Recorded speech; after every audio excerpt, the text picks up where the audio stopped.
Don't you know? Banging our heads to the rhythm of the code. We don't care about dollars or the shiny blade. We're just holding to zero. It's our everything.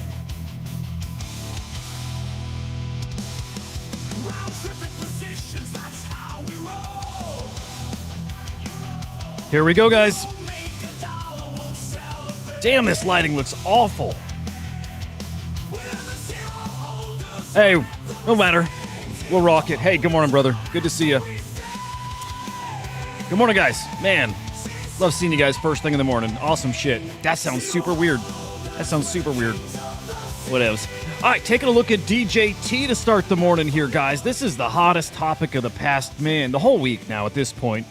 Is it real? Is it not real? Is Donald Trump involved? Is Barron Trump involved? You know what? We're getting a little more clarity here. A lot more clarity, I'll say that. You've got Roger Stone, Trump's, I think, a senior campaign advisor. Who knows what the heck this guy's role is at this point, saying Barron Trump's not involved in any way with DJ Trump.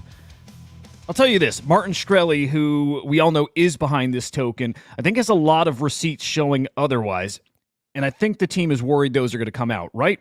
So you got guys here saying that they have very reputable sources saying that he was in and then he did back out. And I think that is really the case here.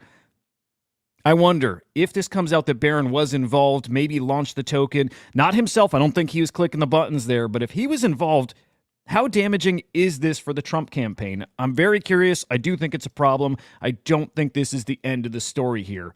But back to the price action of the Trump coin. Really interesting that we saw the price absolutely tumbling after, well, I think after Barron wouldn't come out and tweet about it, right?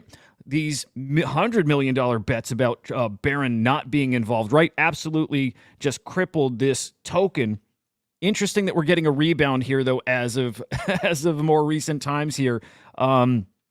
Given that you have people more officially coming out saying Barron wasn't involved. So again, this story not even close to over. I think we're going to see a lot more come out about this. Again, receipts coming out. It's going to get pretty spicy here, guys.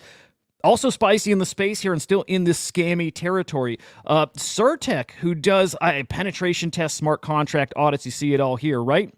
They found a vulnerability over on the Kraken exchange.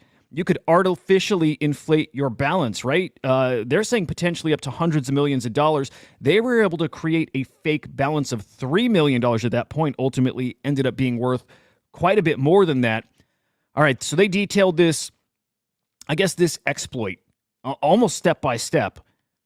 It's an interesting way of framing it when in reality it is closer to how this is presented here. Stole Kraken's funds. They didn't report this for days. And I'll tell you this, ultimately, they used Tornado Cash to move that money out. Incredibly shady behavior, guys. This is actually a really, really wild story here. Certik not winning over anybody with this, really. In fact, a lot of people thinking it's over for Certik. No one's going to use their services, kind of presenting themselves as these white hat hackers. And in reality, again, they straight up stole millions of dollars. I'm curious if that money, well, I was going to say, curious if that money did move out on Tornado Cash. It did. It's all on chain. It actually did happen. So where those funds are now, I'm not sure. Is Kraken going to get them back? I don't know. But it's wild that they invented a balance. They invented a crypto balance out of nothing, complete vapor. Kraken's got to get this fixed if it's not fixed already. But this is a pretty big deal, guys. Now, on the bright side of the crypto scene here, guys, Van X Spot ETF live over in Australia now. And crypto prices, not directly related to that, but just in general, crypto prices looking pretty decent this morning. Nice for a change, seeing Bitcoin back over 66,000. ETH over 3,500, almost at 3,600 here. Again, nice day for crypto majors, alts, and then also meme coins. Again, past 24 hours, really, really decent rebounds here, almost across the board. Very green day. Love that. Hope that continues. Looking at Dog here as well, which dipped to, well under a $600 million market cap. It's my favorite rune. I have a lot of exposure to it, so good seeing that still performing decently. I would like to see that a little more in the green today. Would be nice to kind of keep up with the rest of the fam or the rest of the pack here. Looking at the NFT market next. NFT market, looking at the Crypto Slam 500 NFT index, down 0.56%. Not terrible, and I'm really shocked this didn't look worse over the past few days, given that it looked like floor prices were down. Crypto was clearly down. Again, the index didn't move too much, so NFTs actually kind of resilient here in this market.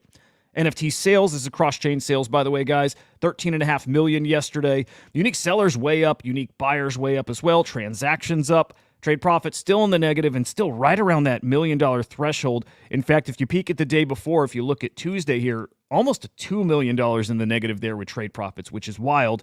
And I also want to show you, looking back a little further to Saturday, Sunday, those numbers adjusted down. Before it was 13 million or so each day, Saturday, Sunday again. Now adjusted down to 10 million. And what happens there is wash trades are calculated as the week goes on and you see assets pass back and forth.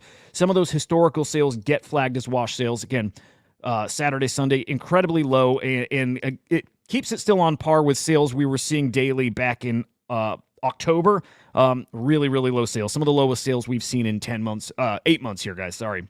Your top collections here in the past 24 hours. Pudgy Penguin's ripping kind of all of a sudden here in the past couple hours, right? A lot of people finding some bargains now with these new lower prices here in these collections. Pudgies were down around 7 ETH. Attractive price for some people. Big sweeps going on in that collection here.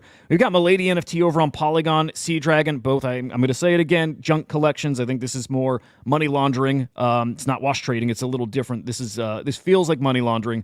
But the Bored Apes, D-Market, the Captains, Dozuki, Bitcoin Puppets, OMB, and really, I'm going to bump these out of the top 10, so I'm going to push up here Mutant Ape Yacht Club, and then the Pizza BRC 20s.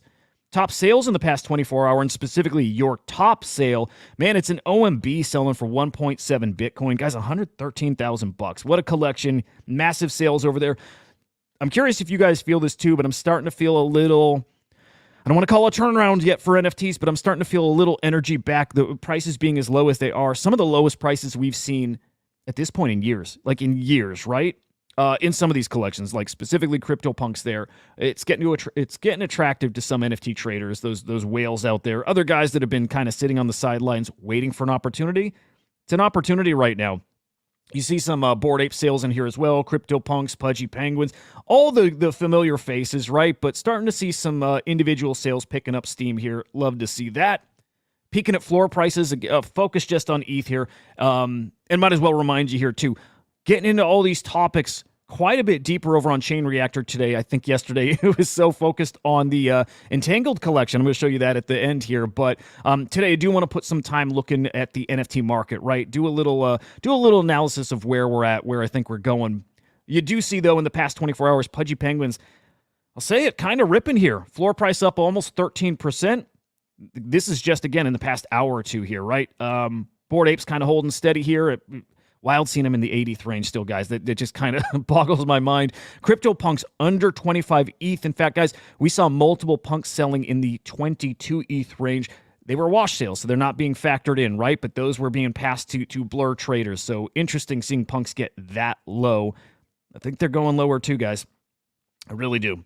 Some quick updates from projects. Nice to see Luca Nets with his account back in his hand, and he's dropping this Roaring Kitty-inspired tweet, this Roaring Kitty-inspired photo. Roaring Kitty always would drop this Uno card, the reverse card, right? Wonder what Luca's got coming here. It's Pudgy Summer. I'm sure there's something. I'm sure there's more to this, but love to see his face back on X. Love to see him back on his account. We'll see what they got cooking here, guys. Metal Gear Solid game maker Konami. Man, they've been in this space for a while. I don't know if we've seen them over on Avalanche before, right? I think we've seen them on ETH. I feel like we might have seen them on the Oasis blockchain. Don't quote me on that, but I think we did. But announcing they're launching it in an Avalanche NFT platform. We'll see what kind of games they're cooking or if it's just pure collectibles. But really, really love seeing those classic game studios here embracing the blockchain. Love it. Guys, PacMoon V3 is live. Had to make some significant changes after X changed their like system, right? Likes are now not public. You can't see what people like. And likes were how you earn points in the PacMoon ecosystem. That is changing now. You earn points if the PacMoon account likes your tweet. You earn even more points, it seems, if they retweet your tweet, okay? So completely different. This does have implications for people who are validators in the PacMoon ecosystem. You had to hold, I think it's 10,000 tokens to be a validator, and you were responsible for liking those tweets. Again, very, very different now. The community, I think so far, does seem to like these changes, so we'll take it. There's nothing you can do about it if you don't like it, but pretty major change here as we round out, I guess, V3 of this, but really round out the end of gold farming over on Blast, the end of that, and TGE is coming in just about a week here, guys. VCon announcing their headliner today.